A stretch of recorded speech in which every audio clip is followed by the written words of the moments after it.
All right, I slept on it. I tried to put a video out last night.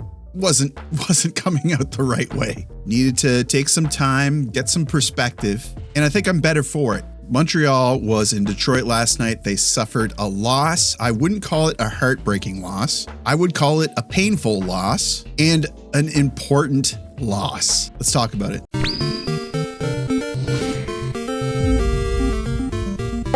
It's only a game. Why you have to be mad? Montreal headed into Detroit last night knowing that they were going to play an important game, an extremely important game. Everything is so tight in the East right now that there are literally like 9 teams that are fighting for a playoff spot and only 14 or so, 15 games left to the season. I'll be honest with you, I did not think that this Montreal team would be here at this point. Neither did the odds makers in Vegas, but because of how Montreal plays, the parity in goals. These are not 5-0 blowouts. These are 2-1 games like last night. These are 3-2, they're 4-3. Which relates to the ultimate point that I'd like to make in this video, and we'll get to that. But first, thank you so much for your support. Channel's been doing great. We're still growing. I think we'd be doing a lot better if Montreal was like stringing together some wins, but it is what it is. If you want to be a part of the community, hit that subscribe button. We would love to have you, but also check out our Discord.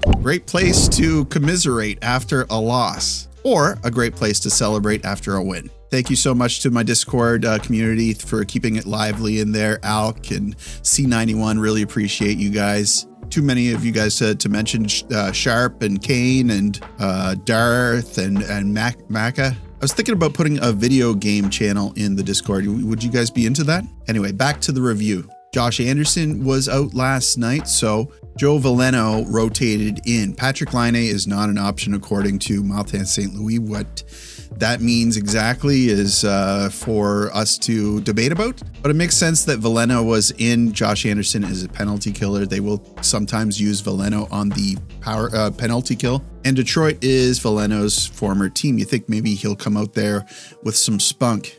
Phrasing. Dobes is in net tonight, and I'll say right off the bat, this game was handled excellently by Dobes, which is to me the most frustrating part, and again lends itself to what I think ultimately was the problem with this game. First period, Canadiens come out like they're shot out of a cannon, but Detroit is also setting the tempo as well. Fast-paced game, you figure they're not going to be able to keep this up all game, and they don't, but they're really picking at each other. It does feel like a playoff style of hockey. And Montreal rolls in the shots. They're really pouring it on Detroit. They're winning the tug of war. But Montreal would relent and they would allow Detroit to get some punches in. And the first period would end scoreless. 12 shots for Montreal, 8 for Detroit. Second period, more of Montreal. They're getting opportunities. They're looking sharp in the offensive zone. They're not allowing Detroit to get much. And finally, Slafkovský scores. Back for Suzuki.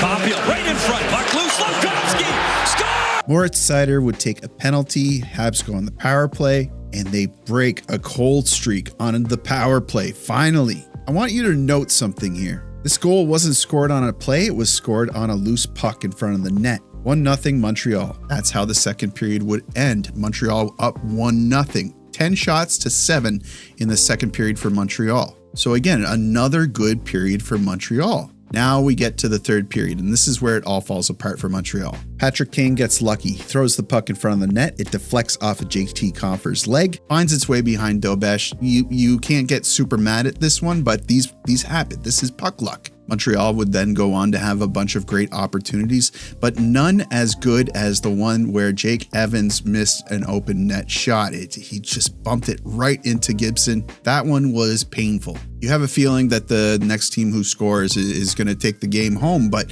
Montreal should really be pouring it on here, and they should really be capitalizing.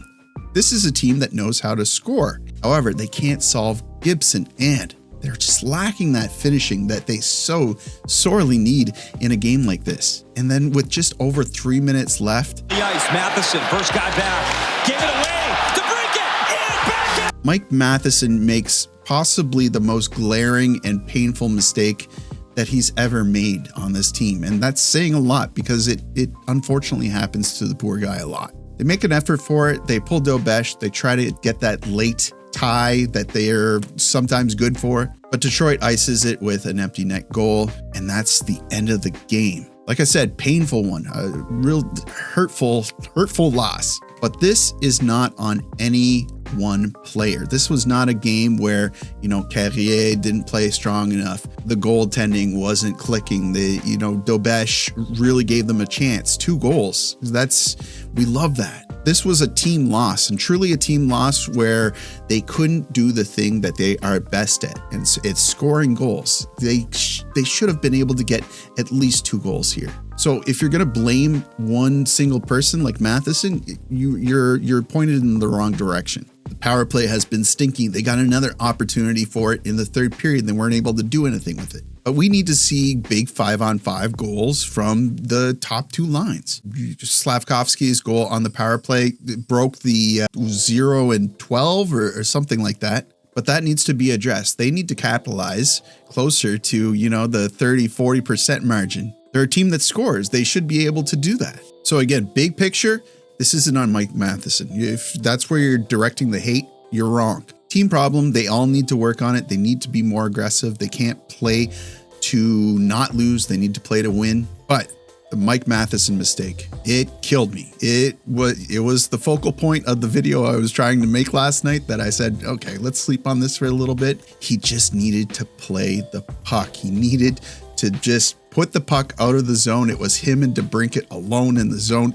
You get it to your guys that are up ice, put it north, make the simple play off the boards, down the sheet. How many times have we seen Matheson do too much with the puck? He's great with the puck. He's got great handling skills. He's got speed. He's got good skating ability. It's just, how many times have we seen him where it's a 50-50? It's always a 50-50 battle. If the guy gets his stick on it, he loses it. Suddenly it's a defensive zone push from the opponent. It happens too much, Mike. Just put it up the boards.